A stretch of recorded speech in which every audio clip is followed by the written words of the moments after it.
I have joining me today Colonel Douglas Macgregor to go over a range of issues from international situations to local situations. Colonel Macgregor, thank you for joining me today. Sure, happy to be with you.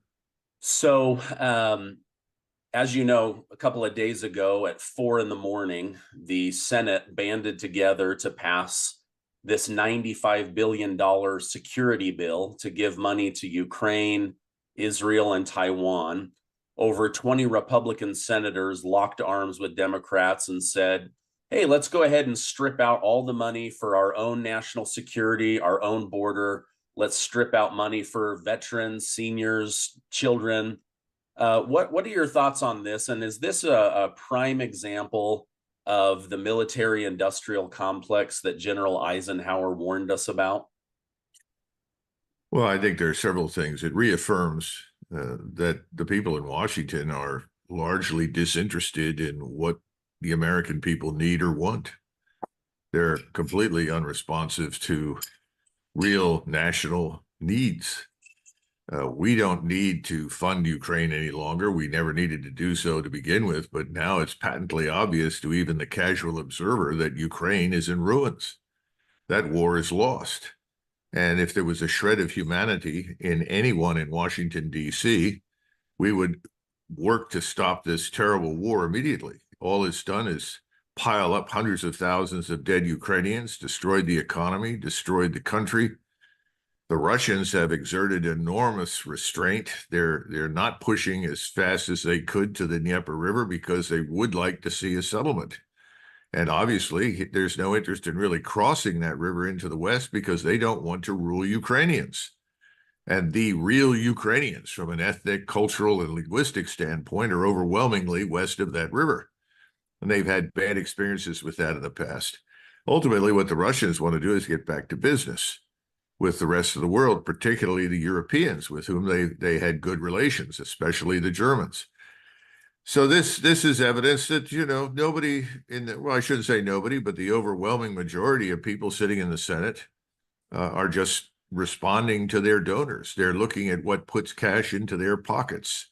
They have some interest in their constituents insofar as they want to keep assembly lines humming, producing weapons that can ultimately be sent to Ukraine. But keep in mind that most of the money will go towards equipment that has to be built. Our stocks are depleted. We don't have very much to send without completely endangering our own security. So that means that most of this money goes into production that the Ukrainians, assuming that there are any left in a year, will not see for a year. So how serious can they be? The notion that we should spend money on Taiwan at this point for defense, and supposedly in the Western Pacific on the assumption that the Chinese are aggressive, is just pure unadulterated nonsense. No one in China is going to invade Taiwan. There's no danger to Taiwan unless we put missiles on Taiwan and troops on Taiwan and equipment on Taiwan and threaten China. So that's a shibboleth. That's an empty horse from the beginning. And then you mentioned Israel. Well, Israel's economy is in ruins. And if we were not to send billions of dollars there right now, the entire economy would collapse. Remember, they've had to move most of their manpower that would otherwise be productively employed in the economy into the military. And they're rapidly developing a multi-front war. So this thing in Israel is actually beginning to run out of control, though people in Washington don't seem to understand it. I think their assumption is that the war will end whenever the Israelis decide they've killed enough Arabs, but they don't really understand the length and breadth of the disaster that is emerging in the region. That's another matter. So the bottom line is the American people had better just come to terms with the reality that they are not represented in Washington.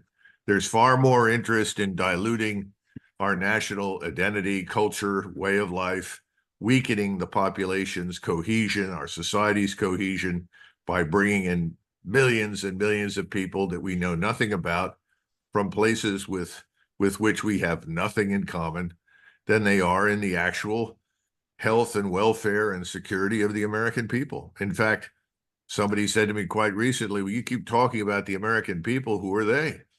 Well, I think you're an American. I think I'm an American. how many of us are left out there who simply see ourselves as Americans, who think in terms of what's in the country's interest, what's best for it?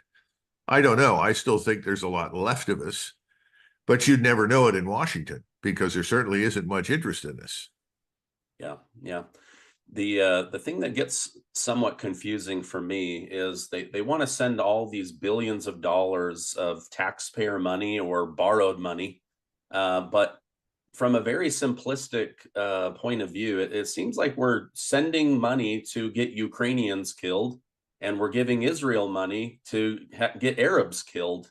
I mean, at the end of the day, we're just funding death, and also gets very confusing because on the one hand, we're saying, okay, Israel, here's all the money and weapons you need to carry out your attacks that we disagree with, but then we're sending all this aid on a daily basis into Gaza and Rafah, and so it gets very confusing from, again, an outsider, no military perspective.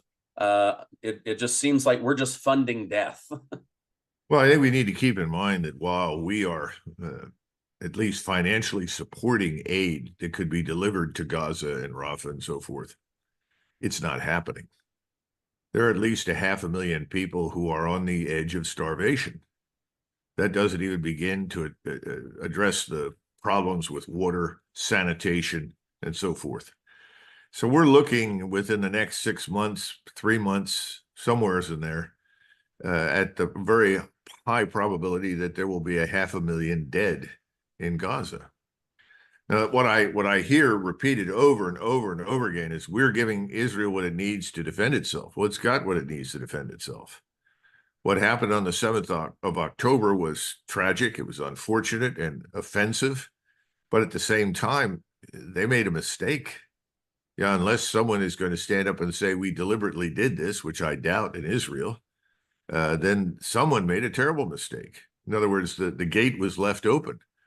And you're talking about an intelligence service that has the advantages that we do of extraordinary penetrating surveillance, overhead, ISR. So the notion that, this is just the defense of Israel is ludicrous. This is something much more than that. It's clearly part of this project to make Israel a much larger and more dominant state in the region.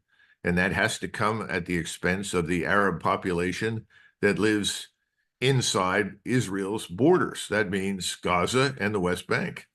Nobody ever brings up the West Bank. There are thousands of Arabs that are being held without trial that have just been picked up and randomly shoved into prisons.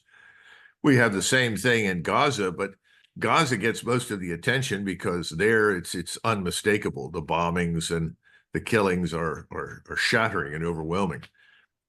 Somebody said to me the other day, well, you've always supported Israel. Why don't you support Israel? I said, of course I support Israel. I've always supported the existence of the state. And I still feel strongly that we should preserve the state. But I said, you're asking me something else. He said, what do you mean I'm asking you something else? I said, well, would I stand by and applaud or cheer the systematic destruction of 2 million Jews in Israel? Well, my answer is absolutely not.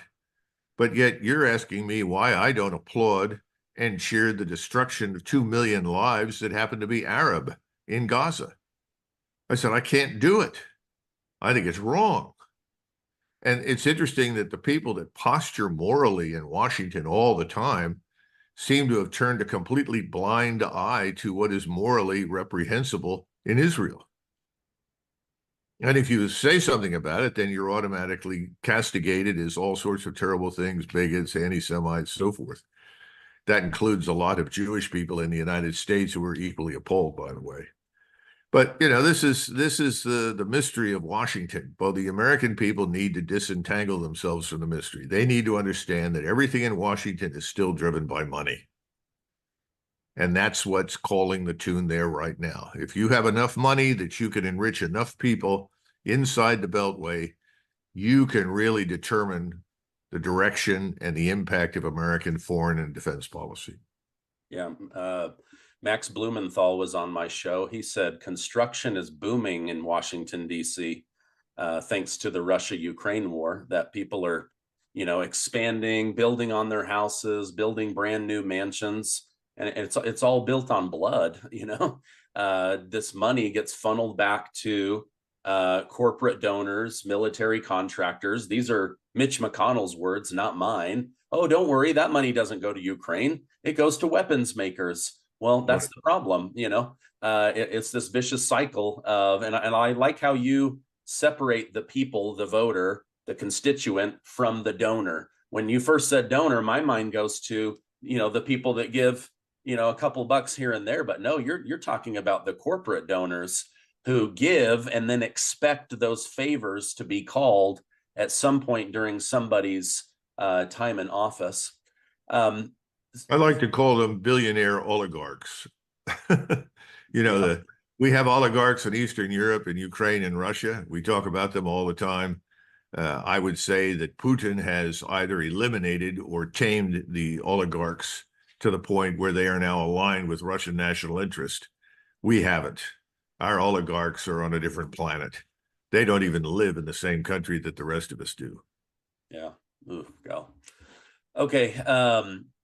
Around the same time that this $95 billion security for everybody else bill was passed, House Republicans came together and impeached Department of Homeland Security head Alejandro Mayorkas. This is the first cabinet member in a presidency impeached since 1876. How important is it to get Alejandro Mayorkas out, or is this the perfect example of cutting off the head of Hydra and 7 more grow back, and this problem just continues to exist?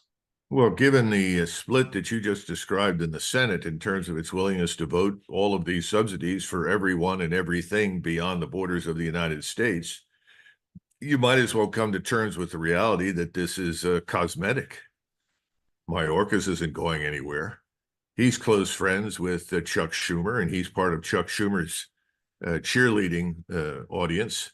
So I don't see any evidence that anything is going to change at all. And we all know that Mayorkas is instrumental in keeping those borders open and encouraging millions of people to march north. He's seen the camps that exist on the ground in Darien down in Panama. We have Chinese camps. We have African camps and Arab camps and so forth and so on. In other words, facilities built for people coming into Panama from around the world. We see buses that show up and move people around. We see them then move all the way to the Mexican border. We know the kinds of horrific acts that are committed against women and children on the way up. Nobody pays attention to it. And then once they arrive, we hand them a check, we give them a cell phone, and then free tickets to wherever they want to go.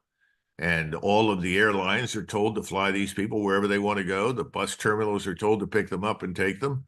And then they arrive. And the idea is that if you can distribute enough of these people all over the country, you can turn the so-called proverbial red states into blue states. Blue meaning, I guess, bloodless, no longer American, fundamentally foreign, in the hands of people that do not support and are not loyal to the United States of America. That's what it boils down to. And they're winning. They're winning because no one is really stepping up and doing anything about it. Gosh. Okay. The biggest story in the news this past week has been Tucker Carlson and his stupidness or courage, depending on which side of the aisle you're reading from. He interviews Russian President Vladimir Putin. What were your thoughts on this interview, and was there anything that Putin said that stood out to you? Well, the first thing that springs to mind is that Tucker is a very courageous individual. He knows the risks associated with going to Russia and interviewing the Russian head of state right now. As far as Washington is concerned, we are at war with Russia. We have no declared war, but we're doing everything short of committing our air, ground, and naval forces to the fight. What we've done is commit lots of advisors and clandestine individuals to support and make equipment work and systems work for the Ukrainians, and at the same time, huge quantities of money. So he's in a difficult position because from the vantage point of this government and most people in Washington, he's undermining the effort because he's gone to ask the foreign head of state for the truth. What is it? Why? What are you in this for? What is this really about?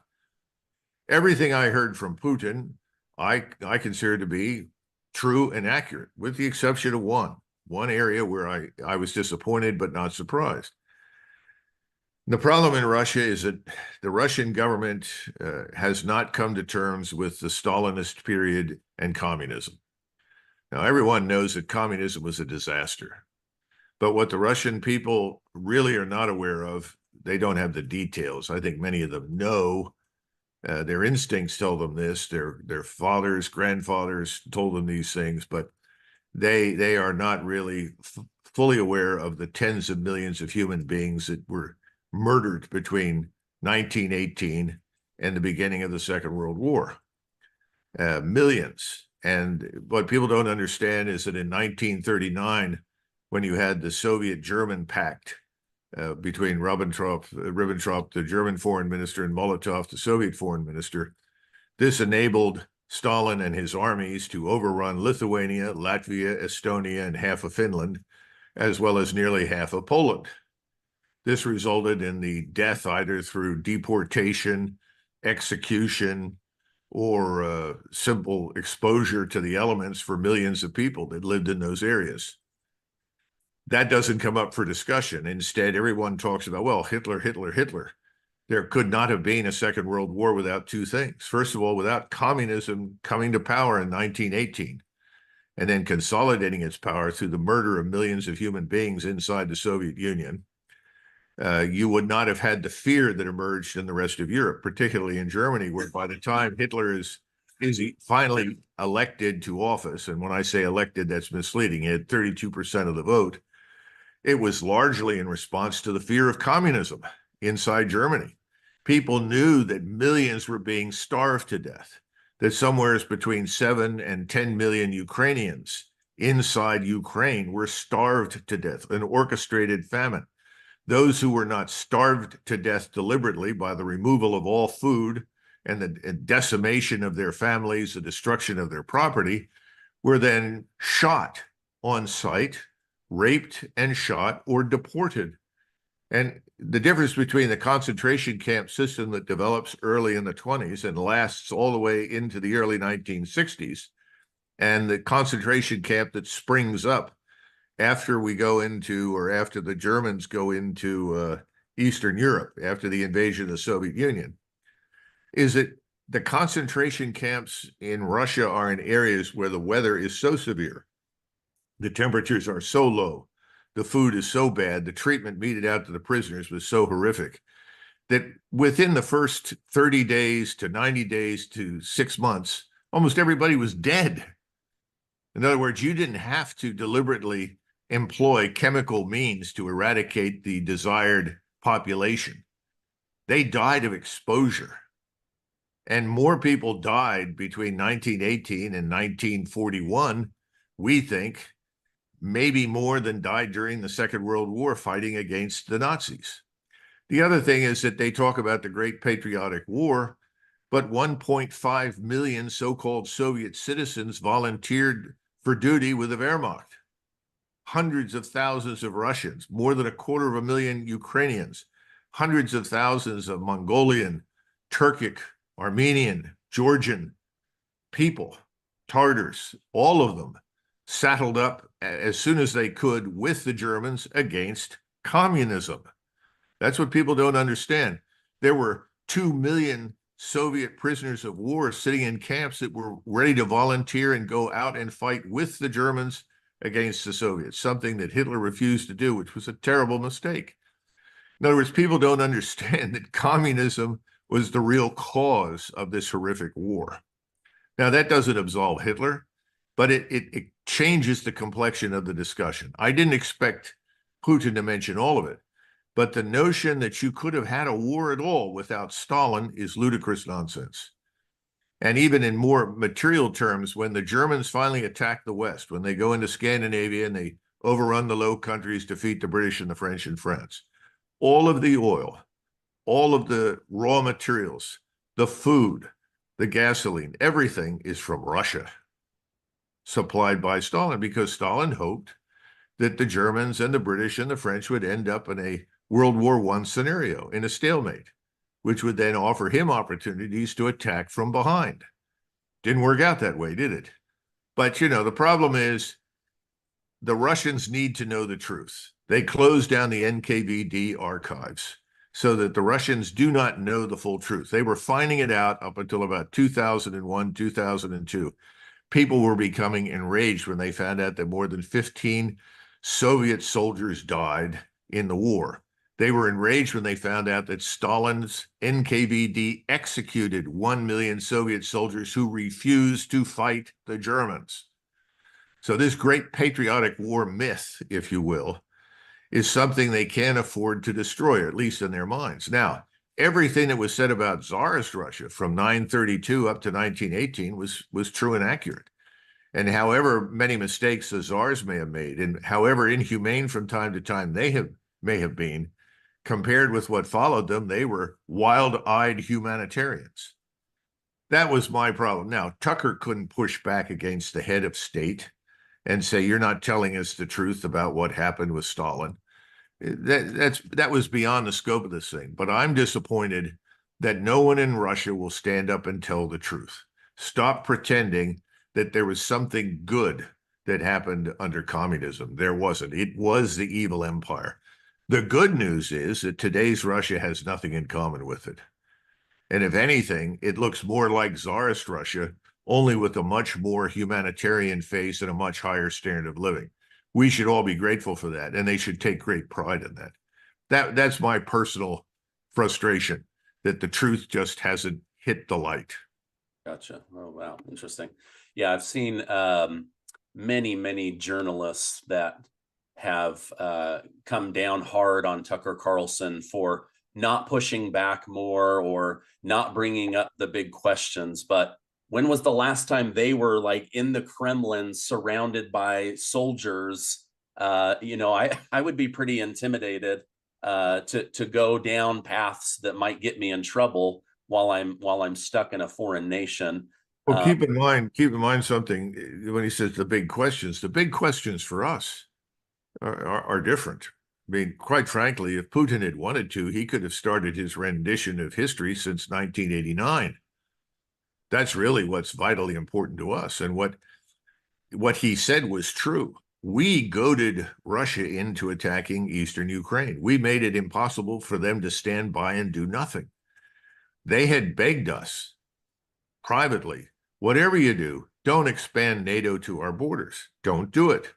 They tolerated the expansion into Poland, a state with a population that historically is incurably anti-Russian. I mean, the first thing that happened when Napoleon Bonaparte showed up is that he was joined by 50,000 Polish soldiers. And Poland didn't have 50,000 soldiers. So where did they come from? The population rose up and joined. And the Poles were in the forefront of urging Bonaparte to march on Moscow. So why, the first question is, in my mind at the time, I like the Poles, but why would we bring the Poles into NATO? I wouldn't have done it for the simple reason that it was a catalyst for conflict with Russia. Well, we did. We brought them in, along with Lithuania, Latvia, Estonia, all of whom have unhappy histories because of communism. Now, my point is this. He could have spoken about that, and he did, not as vociferously as I have, but he made the point that we had asked you not to do that. And it became clear that Ukraine was being transformed into this dagger pointed at our throats.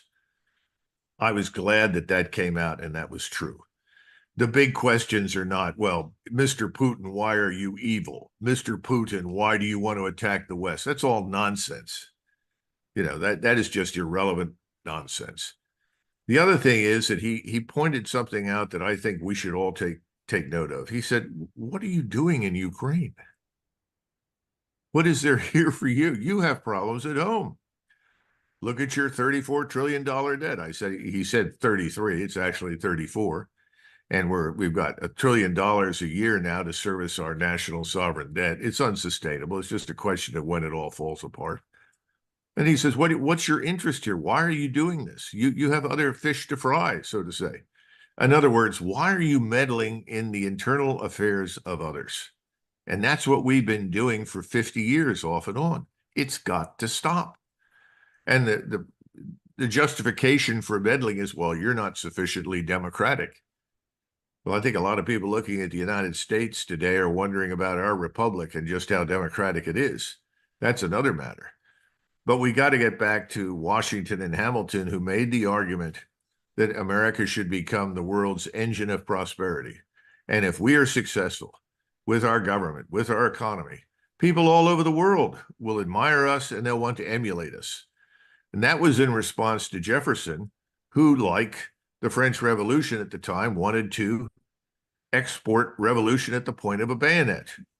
Washington and Hamilton said, if we're going to export revolution, let's do it peacefully along the lines that I just described. Let's show people just how good it can be, and others will say, yeah, right, they've got a good model. Let's pick it up and emulate it.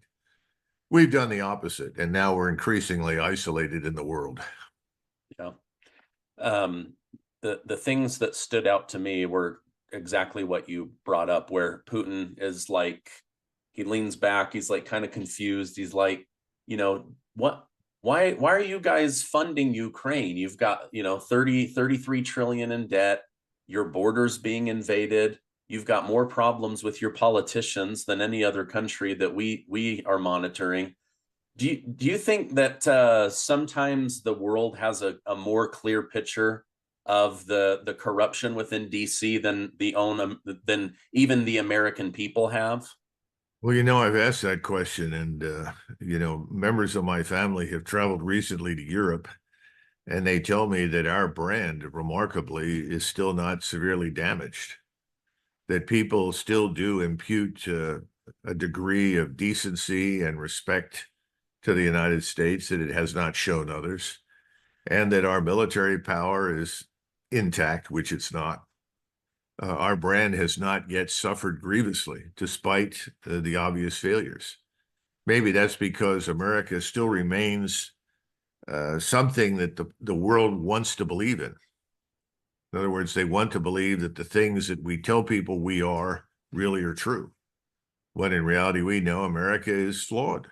Every society is flawed. There's no perfect society. And I think it was the other message that Putin had. You're imperfect. We're imperfect. Why are you doing this? But we've lost our sense of humility if we ever had it. We've replaced it with arrogance and ignorance, and that's where we are. But no, the whole world hasn't figured it out, but they're getting there. Yeah. Another thing that stood out to me was, and I don't think this was theatrics. I mean, I don't know how to read, the Russian face very well, but Putin seemed genuinely confused why NATO and the United States haven't tried harder to seek for peace and to end the conflict. And then he went into great detail about how they had already drafted this peace agreement, and that Russia had signed their side, and that there were parts of the Ukraine side that had been signed, and that they were trying to get other parts signed off, and they were ready to go. And then under the direction of Joe Biden, UK Prime Minister Boris Johnson shows up and ends the whole thing. And then Putin kind of lays it at his feet, where it's like, listen, you guys are the ones that interrupted the peace process. But he seemed genuinely confused why we haven't sought for peace more. Of course, now Boris Johnson is saying that Tucker Carlson is a traitor to humanity and to the West, because he's trying to maybe absolve himself of 500,000 people being dead because of his interference. But you and I have covered that story extensively, but it may have been the first time, 100 million people heard that those peace deals were happening, and that the United States and the United Kingdom blew those up. Yes, I don't think people are aware of all the facts on that subject. I think more broadly, we need to understand that his rendition of history, when he starts in 932 up to the present, he's reminding people of several things. First of all, Russia has endured terrible wars over many centuries. Not all of those wars have gone well for Russia, obviously. and millions have suffered. But at the end of the day, the Russian state remains. He's saying, we are Russians. We're not going anywhere. We live here. There are 140 million of us. You need to come to terms with that and stop pretending that somehow or another you can disband us. You can divide us into smaller regions and rule us. It's not going to happen. We are here. We're not going anywhere. I think that's an important message for us. We've lost sight of this business of national identity and culture and language and religion, how important those things are, how they make up the national identities of most states and most peoples.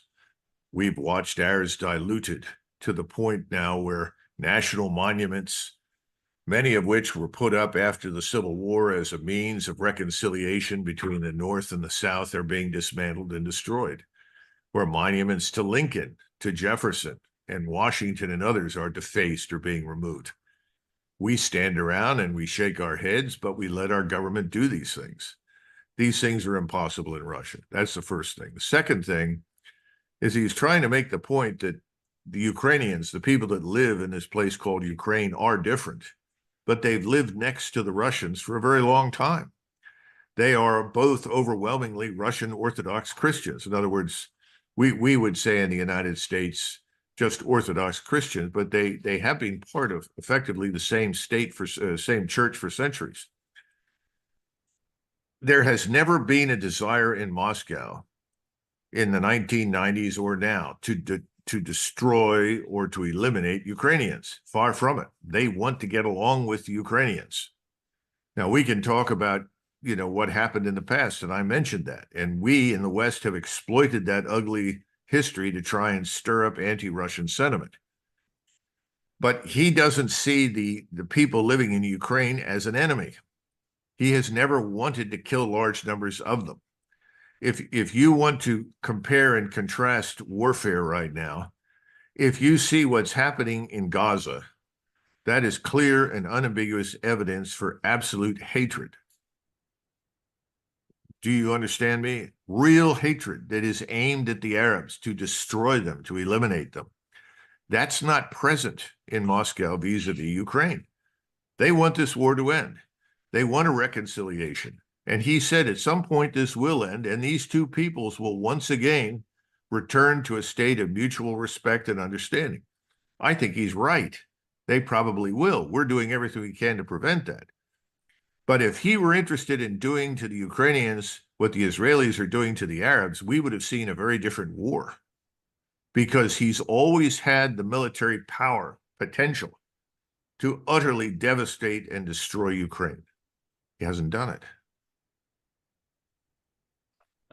That's really interesting, because there really is like horrible, 1,000 years of hatred between the Jews and the Arabs in that region, but there hasn't been that kind of hatred towards each other, especially with that common Slavic Orthodox Christian background that the two countries share. What were your thoughts from a military perspective about Zelensky asking or forcing General Zaluzhny to step down? Was that a PR function, or was removing Zaluzhny a good option? Rearranging the deck chairs on the Titanic. Okay. Ukraine is finished. The Ukrainian government is a facade. The Ukrainians have given all that they can give. The individual Ukrainian that has fought in that war has done what Ukrainians have always done, fought very courageously and with great determination. They've largely run out of able-bodied men. And now they want to bring back whatever Ukrainian men they can find from overseas so that they too can be suited up and killed in front of Russian defenses, which have turned out to be largely impregnable. So I think what we need to come to terms with is that the government is falling apart. It doesn't make any difference who takes over and who shows up tomorrow morning to run the place. It's over. Now, some of the individuals that are being pushed forward by the current regime, the Zelensky regime, as I call it, are people who are useful instruments for MI6 in London and the CIA. they'll do what we tell them to do. And what are we telling them to do? We're telling them to use whatever missiles we can provide to them or unmanned systems to do harm to Russia, to harm Russians inside Russia. In other words, attack towns, cities, villages inside Russia. It's kind of a pointless revenge weapon. It's similar to the foolish order that was given by Hitler in 1944. Well, if we can't hold Paris, burn it. He actually gave that order, and the German commander, of course, ignored it. That's kind of the mentality that you're dealing with Zelensky. If we can't have it, then we're going to destroy it. If we can't win on the battlefield, we'll just harm Russians. This won't work. This will make matters worse. And with each passing day, grudgingly, the Russians are moving further to the west. I imagine that they will probably, over the next couple of months, go to the river, because I don't think they'll have much choice. And then the decision will be, what do we do now? Are we going to get some sort of arrangement, or do we sit here while the United States and Great Britain and some of its friends in Western Europe try to turn Western Ukraine into a kind of guerrilla warfare state that is constantly lobbing missiles or performing acts of sabotage or terror against Russia? Now, if that turns out to be something that cannot be resolved, then the Russians have the military power and the capability to go all the way to the Polish border. But that's not something they want to do for the reasons that I've already described. The question is, what do we do? Now I don't know what happens in the fall. Assuming we get to an election and we hold an election, I don't know who's going to win. I hear lots of statements from different people. I'm quite certain that Donald Trump says, well, I can end this in 24 hours. He talks about a lot of things he can do in 24 hours. There's a lot of history to suggest that just about nothing can be done in 24 hours. So whatever you decide to do will take months. I think RFK Jr. is trying to say the same thing. If I'm there, I'll put an end to this and so forth. But again, it's going to take time. And remember that if you're sitting in Moscow, the first question you have to ask is, why should I believe anything the Americans say at all? And with good reason. We've lied repeatedly about everything. Oh, don't worry, we'll never advance NATO beyond the Oder-Neisse, beyond Germany's borders. Well, that went away. Well, we'll never move, beyond the Polish border, and that went away. Not only do we want to bring Ukraine into NATO, we want to bring Georgia into NATO. We want to encircle Russia and destroy it. We won't be satisfied until there's regime change in Russia. I mean, this is crazy, but if you're sitting where they are, the question you have to ask is, why should I believe anything? What we don't know is what happens in the meantime in Europe. How much longer will the governments in Germany and France and other countries last? Most importantly, frankly, in Germany and Poland. Right now, the Poles have a government that is an EU transplant. I don't think it's going to last because I don't think the Poles want it. So I think we could see some change there sooner rather than later. In Germany, it's hard to tell. I'm always astonished at the readiness and the willingness of the Germans to follow bad government to the bitter end, even if it costs them their standard of living, their prosperity, their health, their economy. But they have a history of this, as we know. They did this up to the bitter end in 1945. They seem to be doing the same thing with Schultz and his crew, who are awful. I mean, why would you want to turn away better relations with Russia that would provide you with the energy you need more cheaply, more readily than you're going to get anywhere else, especially when the Russians want and need your products? In other words, this is a symbiotic relationship. This is something that's worked well for Germany and Russia for centuries. If you go back over the last 300 or 400 years of history in Europe, the two world wars are really anomalous. They're not the standard. The standard is cooperation for reasons of common sense, rationality, and economics. So when will this change? I don't know, but I think the Russians are still looking for change in Europe first. And they're very suspicious of our ability to change anything. I mean, if you've listened to Putin before, he has said, I've known many presidents and I've liked them and gotten along with them. And you know what? It made no difference.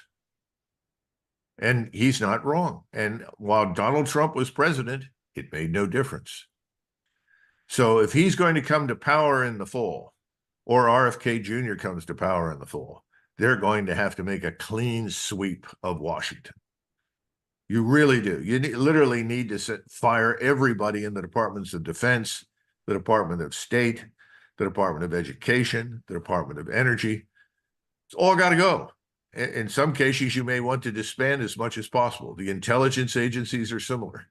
You've got to start with a clean sheet. That's very difficult to do. And until I see evidence for new blood, in other words, rosters with names of people on it who are not swampists, who are not swamp creatures, who have no experience in the swamp, I'm very skeptical. I keep telling people, anybody who comes out of the Ivy League schools right now or the service academies are effectively poison. They're woke. They're part of the problem. Don't go back to those places. It's like drawing poison from the poison well and drink more of it. You've got to get out of the Beltway. You've got to go out into America. And I hear people say, well, you've got to find people who are qualified. Well, if you're telling me the bunch that's been running the show for decades is qualified, we're in a lot of trouble because I don't see much evidence for it. We're better off, going to Kansas, Nebraska, Oregon, wherever, and find people who actually care about the country. People who say, I'm an American. I want the best for my country. Hire him, hire her, put them in charge. We have a much better chance of things going well there than we do right now with anybody inside the Beltway.